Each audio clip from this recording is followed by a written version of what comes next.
তিথিতে আমার গৌরহরি আজ থেকে 537 বছর পূর্বে 1407 শকাব্দে 23 ফাল্গুন 1486 খ্রিস্টাব্দে আমাদের নবদ্বীপ ধামে সচি মায়ের কোলে নদিয়ার চাঁদ হয়ে নেমে এলেন আমার গৌরহরি। গৌর আর নিতাই দুই ভাই এলেন আমাদের মতো কলিহত জীবের মলিন দশা দর্শন করে হাতে ধরে পায়ে ধরে নাম প্রচার করছে। আমরা এলাম প্রথম কোথায়? মাতৃ জঠরে বা মাতৃ গর্ভে। এইবার আমরা কিন্তু এই মানব দেহ পাওয়ার আগেও সাধনা করেছি, মানব দেহটা পাওয়ার জন্য। এবার যখন মাতৃ জঠরে এলাম তখনও সাধনা করছি। কিভাবে? হেত মুন্ডে ঊর্ধ্বপদ। হেত মুন্ডে ঊর্ধ্বপদে মানে জানেন? মাথাটা নিচের দিকে আর পা দুটো, চলো তোমাকে মাথাটা নিচের দিকে করে পা দুটো উপর দিকে করে ঝুলিয়ে দেব, থাকতে পারবে? 10 মাস 10 দিন মাতৃ জঠরে শুরু হলো সাধনা। হেত মুন্ডে ঊর্ধ্বপদে তপস্যা। হে দয়াময়, এ তুমি আমায় কোথায় পাঠালে? চারিদিক অন্ধকার, আমি কিছু দেখতে পাচ্ছি না। সারা শরীরে জ্বালা। কিসের জ্বালা? এই মাতৃ জঠরে যত কৃমি কীট রয়েছে তা আমাদের দেহটাকে ছিঁড়ে ছিঁড়ে খাচ্ছে, কামড় দিচ্ছে। আমি হাত পা নাড়তে পাচ্ছি না। নারীর বাঁধন আমাকে বেঁধে রেখেছে, কত যন্ত্রণা কত কষ্ট সহ্য করে। এখন যে তুমি বাড়িটাই থাকো, এখন যে বাড়িটায় বসবাস করছো, দোতলা বাড়ি, তাও কুলোচ্ছে না। আরেকটু বড় হলে ভালো হতো, তাই না? ভেবে দেখো এইটুকু মাতৃ জঠরে তাহলে কিভাবে তুমি ছিলে। কত কষ্ট সহ্য করে তপস্যা করেছি। হে দয়াময়, এই মাতৃ জঠরের এই দুঃখ থেকে, যন্ত্রণা থেকে, কষ্ট থেকে মুক্তি দাও। আমি তোকে মুক্তি দেব, বিনিময়ে তুই আমাকে কি দিবি? তোমার দাস হয়ে থেকে যাও। কথা দিয়েছিলাম তো? কি দিয়েছিলাম তো না দিইনি? যে হে দয়াময় মানব জনম দাও, তোমার দাস হয়ে থাকবো। চিন্তা করে দেখুন তো বাবা, কথা তো দিয়ে এলাম, কথা কি রেখেছি? তার দাস হয়ে থাকবো বলে তো এলাম, কথা কি রেখেছি? নয়ন দাও যুগল চরণ দর্শন করব, বদন দাও কৃষ্ণ কথা বলবো, শ্রুতিমূল দাও কৃষ্ণ কথা শ্রবণ করব, হস্ত দাও তোমার চরণ সেবা করব, চরণ দাও তীর্থে তীর্থে ভ্রমণ করব। আরে বলে তো ছিলাম, কাজে করেছি কি? কাজে করিনি। তাই মহাজন বলছে কি জানো? জীবী নিত্য কৃষ্ণ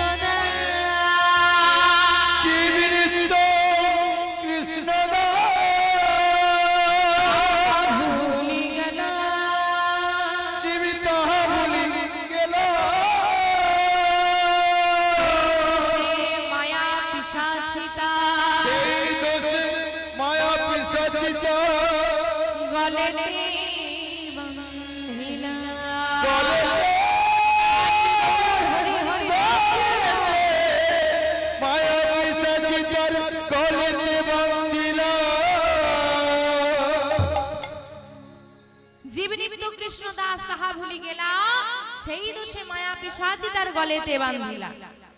আমরা যে জীব নিত্য কৃষ্ণ দাস, আমরা প্রভুর যে দাস, তা আমরা সবাই ভুলে গিয়েছি। আর তার দাসত্ব ভুলে গিয়েছি বলেই আজকে মায়া পিশাচি আমাদের গলার মধ্যে বেঁধে বসেছে। আর মায়া পিশাচি এমন ভাবে বেঁধে বসেছে বাবা, যে নিজেদের হিতাহিত জ্ঞানটুকু আমরা ভুলে যাচ্ছি, ভালো মন্দ বিচার করতে জানি না। তাই মায়ার বাঁধন যদি ছিন্ন করতে হয়, একমাত্র ঔষধ হলো কি? মায়ার বাঁধন ছিন্ন করার একমাত্র ঔষধ কি? হরিনাম। এই যে বাবা আজকে আপনারা এত সুন্দর হরিবাসরে সকলে এসে উপস্থিত হয়েছেন নাম আস্বাদন করতে, তা মা ও মা বলি, আপনাদের সবার কীর্তন শুনতে ভালো লাগে? ঘুম পায়? ঘুম পায় না? ভালো লাগে? আপনাদের এখানে সব মানুষের কীর্তন শুনতে ভালো লাগে? কি বলছে মা? সব মানুষের কীর্তন শুনতে ভালো লাগে? সবাই এসেছে কেন? ভালো লাগে যদি আসেনি কেন? সবার ভালো লাগে। সবাই যদি গোবিন্দ চরণের দাস হয়ে যাবে, হতভাগা দুর্ভাগাগুলো যাবে কোথায়? তাই কি বলছে জানো? নিতাই গৌর নাম আনন্দেরই ধাম, যে জন নাহিক লয় তারে জমালয় ধরে নিয়ে যায়, নরকে ডুবায় তারে। তাহলে নরকে কারা যাবে বাবা? আমার নরকে কারা যাবে? বলছে নিতাই গৌর নাম আনন্দেরই ধাম, যে জন নাহিক লয় তারে জমালয়ে ধরে নিয়ে যায়, নরকে ডুবায় তারে। এমনিতেই জেনে রাখুন, কোথাও ভগবান থাকুক বা না থাকুক, যেখানে হরিবাসর হয় তিনজন থাকেন। কে কে? ভগবান, বৃন্দা দেবী যিনি ভক্তির দেবী। তাই বৃন্দা দেবীকে যদি কেউ প্রতিদিন জল অর্পণ করে, তার ভক্তি অবশ্যই আসে। আর তৃতীয় হচ্ছে নিদ্রা দেবী, যোগমায়া, যার মন মনস্ক থাকে তার চোখে নিদ্রা দেয়। এখন ভগবান থাকেন এবং ভগবান সর্বদাই হরিবাসরে এখনো কৃপা দৃষ্টি বর্ষণ হচ্ছে। তো যেহেতু কৃপা দৃষ্টি বর্ষণ হচ্ছে, তো সবার উপরে হবে না, সবাই পাবে না। কারা পাবে? যারা হাত দুটো তুলে রাখবে। সবসময় তুলে রাখা সম্ভব নয়, তুমি যতটা পারবে সেটা তোমার উপর নির্ভর করে। তোমার মন যতটা চাইবে তুমি ততটা হাতটা তুলে রাখবে। কেন? হাত তুলে রাখার সময় ধরুন তুমি কীর্তন শুনছো 3 ঘন্টা, তার মধ্যে তুমি 15 মিনিট হাতটা তুলে রেখেছো। ওই 15 মিনিটের মধ্যেই কিন্তু তুমি কৃপা লাভ করতে পারবে। এর থেকে বেশি 3 ঘন্টা থাকলেও তুমি কৃপা পাবে না। কেন? প্রমাণ মহাভারত। মহাভারতে শিশুপালের নাম শুনেছেন? শিশুপালের মা বলেছিল, দেখো বাবা, ছেলে কোন দিকে বাঁক নিতে পারে কেউ জানুক বা না জানুক, মা ঠিক জানে। তো শিশুপালের মা জেনে গেল আমার ছেলে ভালো নয়। তাই কৃষ্ণকে কি বলছে, কৃষ্ণ আমি তো তোর কাছে কোনোদিন কিছু চাই না বাবা, একটা জিনিস চাইবো, দিবি? বলো পিসিমা, তুই আমাকে কথা দে আমার ছেলের শত অপরাধ তুই ক্ষমা করবি। কথা দিলাম। কৃষ্ণ কথা দিল, পিসিমা শত অপরাধ ক্ষমা করবো, 101টা হয়ে গেলে আর ক্ষমা হবে না।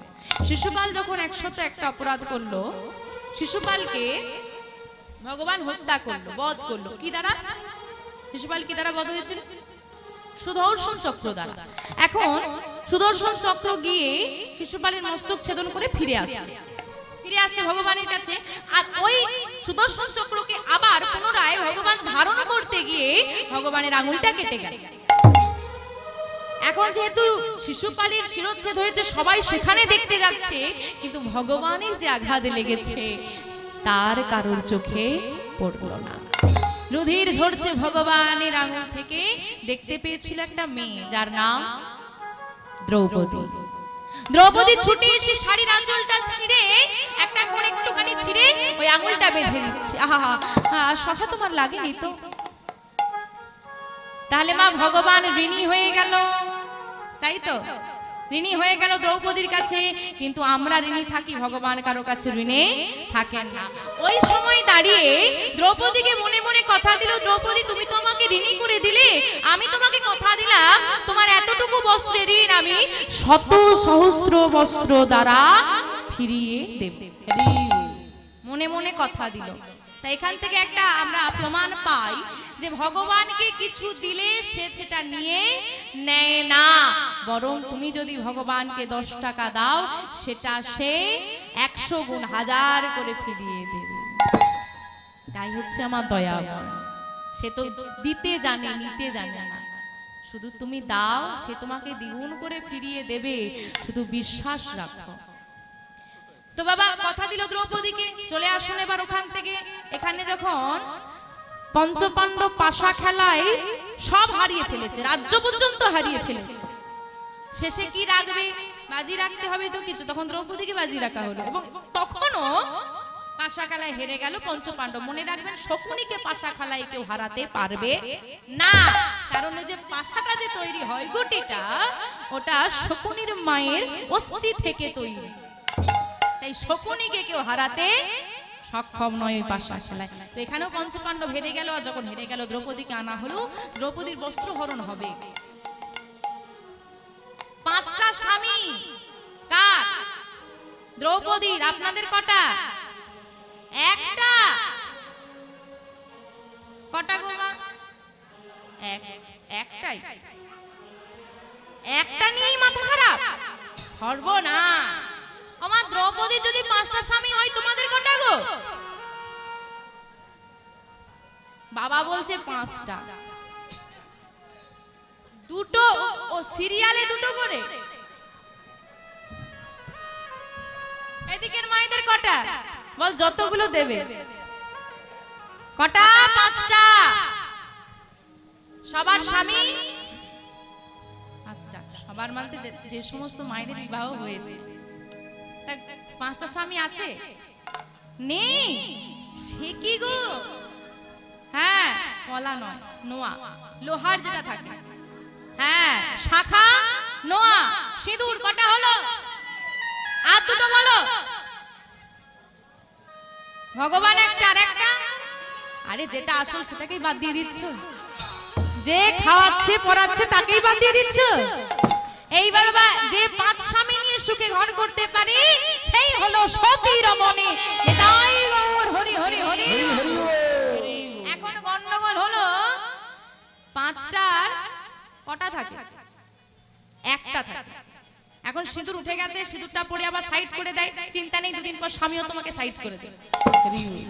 এখন শাখা, পলা, নোয়া সবকিছুর বদলে চুরির ব্যবস্থা এসে গেছে, চুরি পড়ছে, তাই তো? ওখানেই কেটে গেল 3টে।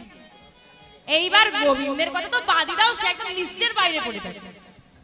বলে যখন সব স্বামী ছেড়ে যাবে তখন তোমাকে নাও, তার আগে যেগুলো আছে এগুলো দিয়ে কাজ চালিয়ে নেওয়া যাক।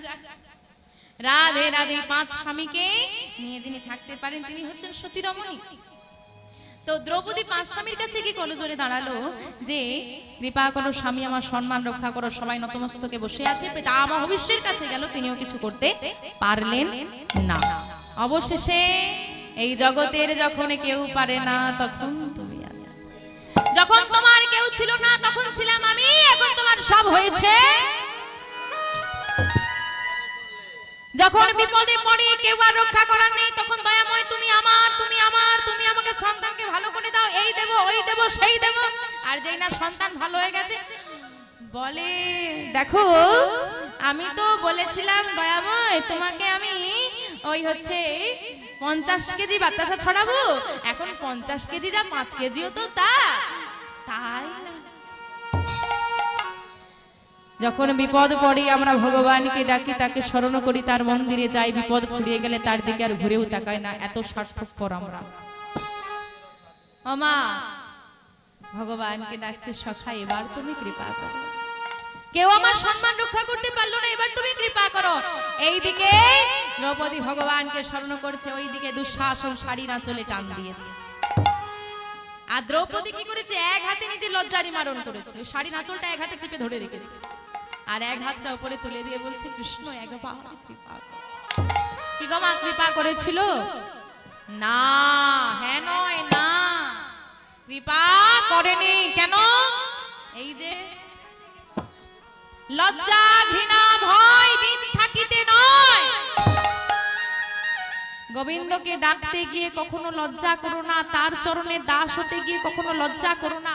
আজকে গৌর হরি শ্রী সচির নন্দন যখন সবাইকে নিয়ে নাম গাইছে, আর নাম গাইতে গাইতে, হ্যাঁ গো মা আপনারাও তো নাম গাইলেন, তা বলুন দেখি নাম গাইলে আনন্দ হয় না দুঃখ হয়? আনন্দ হয়। তাহলে গৌর হরির আজকে আনন্দ হচ্ছে না দুঃখ হচ্ছে? আনন্দ হচ্ছে। তো সবাই যখন নামের মাঝে আনন্দে মেতে আছে, হঠাৎ আমার গৌর হরির দুটি নয়ন দিয়ে অশ্রুধারা বর্ষণ হচ্ছে। এখন স্বয়ং গৌর হরির নয়নে বাড়ি। ভক্তরা করজোরে বলছে দয়াময় কাঁদছো, তুমি কাঁদছো? যিনি ঈশ্বর পরমা কৃষ্ণ সচ্চিদানন্দময় বিগ্রহ, অনাদি আদি, যিনি সর্বকারণের কারণময়, তার নয়নে বাড়ি। কথাটা কি বলছে? ঈশ্বর পরম কৃষ্ণ সচ্চিদানন্দময় বিগ্রহ, সচ্চিদানন্দময় বিগ্রহ, সচ্চিদানন্দময় বিগ্রহ, সব চিদ আনন্দের বিগ্রহ। এই যে সচ্চিদানন্দ শব্দটা যদি সন্ধি করে ভাগ করা যায় তিনটে শব্দ, সৎ চিৎ আনন্দের বিগ্রহ, সচ্চিদানন্দময় বিগ্রহ। তো এইখানে বাবা তিনটে শব্দ আমরা পেয়েছি, এই তিনটে হচ্ছে দয়াময়ের গুণাবলী। কি কি গুণাবলী বলছে? সৎ চিৎ আনন্দ। সৎ কথার অর্থ কি? এই জগতে যারা সমাজে ভালো ব্যক্তি হয় তাদেরকে আমরা সৎ বলি, যে মানুষটা খুব সৎ। এখানে সৎ মানে তা না, এখানে সৎ কথার অর্থ হচ্ছে অনন্ত। তুমি আজ আছো, কাল নাও থাকতে পারো, কিন্তু দয়াময় ছিলেন, দয়াময় আছে, দয়াময় থাকবেন, তিনি অনন্ত। সৎ, তারপর সতের পর চিৎ। চিৎ কথার অর্থ হচ্ছে প্রকাশ। আজকে এখানে অনুষ্ঠান হচ্ছে বলে কিন্তু এত আলো লাগানো হয়েছে, না হলে জায়গাটা অন্ধকার হয়ে পড়ে। কিন্তু আমাদের জগতে অন্ধকারকে দূরীভূত করার জন্য কৃত্রিম আলোর প্রয়োজন হয়। ভগবানের কোনো কৃত্রিম আলোর প্রয়োজন হয় না, তিনি নিজেই চিৎ, চিৎ প্রকাশ। যখন কংসের কারাগারে দেবকী মায়ের গর্ভে এই যে আছে জন্মাষ্টমী, ভাদ্র মাসে অষ্টমী তিথিতে তিনি এলেন, চারিদিক অন্ধকার,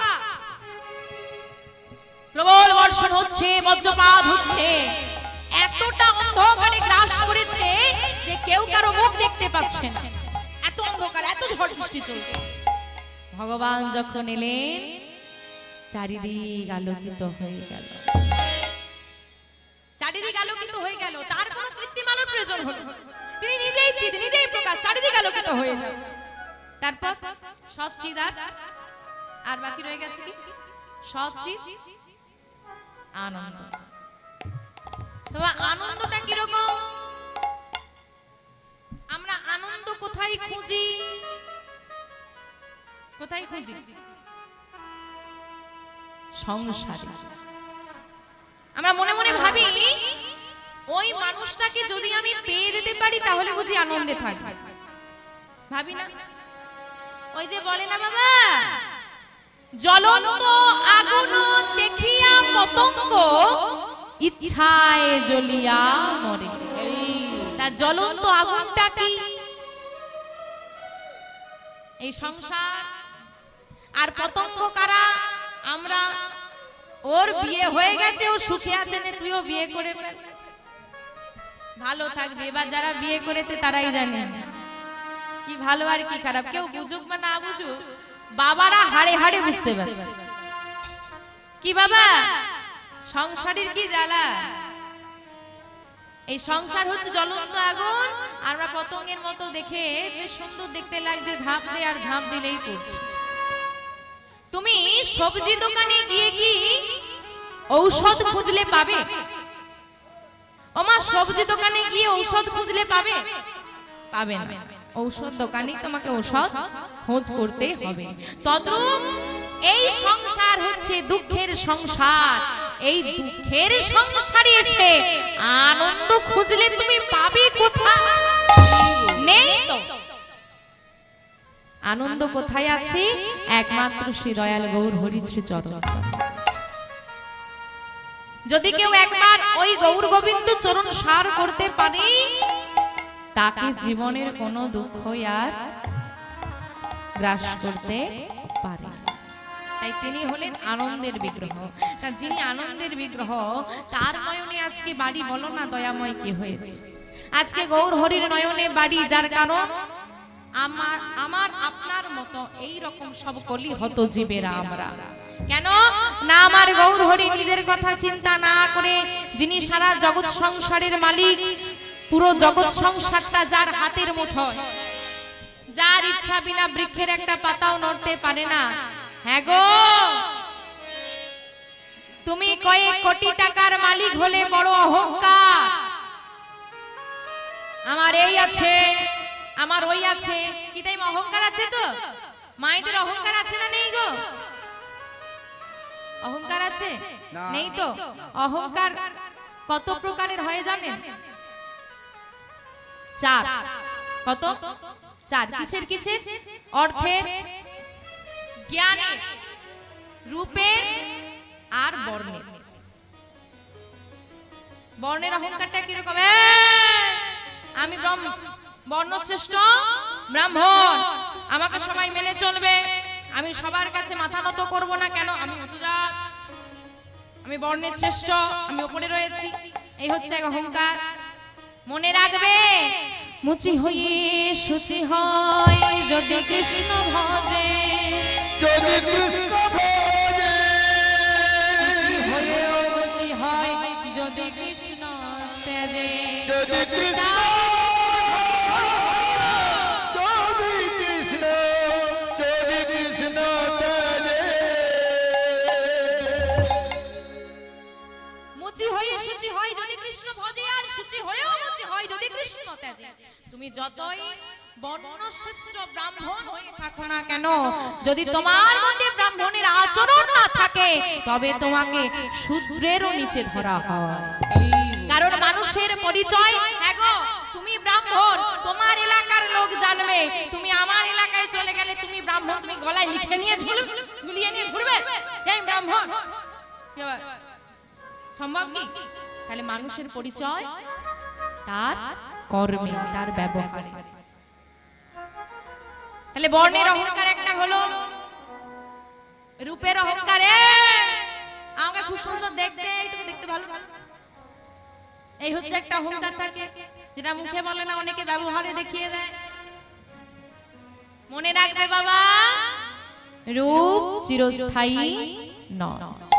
যে ঠাম্মাটা আজকে ভিড়ের মাঝখানে বসে আছে, মাথার চুলগুলো পেকে গেছে, শরীরে টান টান চামড়াগুলো কুঁচকে গেছে, চোখে চশমা লেগেছে, লাঠিতে ভর করে দাঁড়িয়েছে, ওই ঠাম্মাকেও একদিন খুব সুন্দর দেখতে ছিল।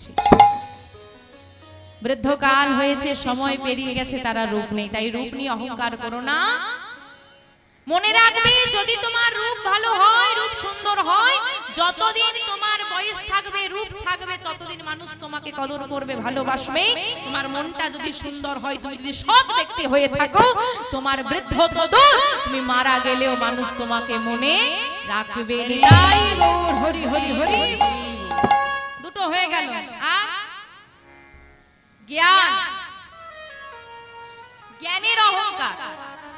তুই মাধ্যমিক পাস, আমি বিএ পাস করেছি, এই হচ্ছে অহংকার। তো তোর থেকে আমি বেশি ডিগ্রি নিয়েছি মানে আমি বেশি জ্ঞানী, তাই তো? এটা হচ্ছে, জানেন তো বাবা, যে মনে করে আমি সব জানি তার মতো মূর্খ পৃথিবীতে। যে মনে করে আমি সব জানি তার মতো মূর্খ এই পৃথিবীতে নেই। কারণ সব কিছু একজনের পক্ষে জানা সম্ভব নয়। তুমি যেটা জানো সেটা আমি জানি না, আমি যেটা জানি তুমি সেটা জানো না। একটা ছোট্ট বাচ্চা থেকেও আমরা শিক্ষা নিতে পারি। বর্তমান সমাজে জ্ঞানীর অহংকার। আপনি বাবা, এখানে যারা আমরা বয়স্ক দাদুরা বসে রয়েছেন, তারা ভালো জানবেন, আজ থেকে 20 বছর আগে সারা গ্রাম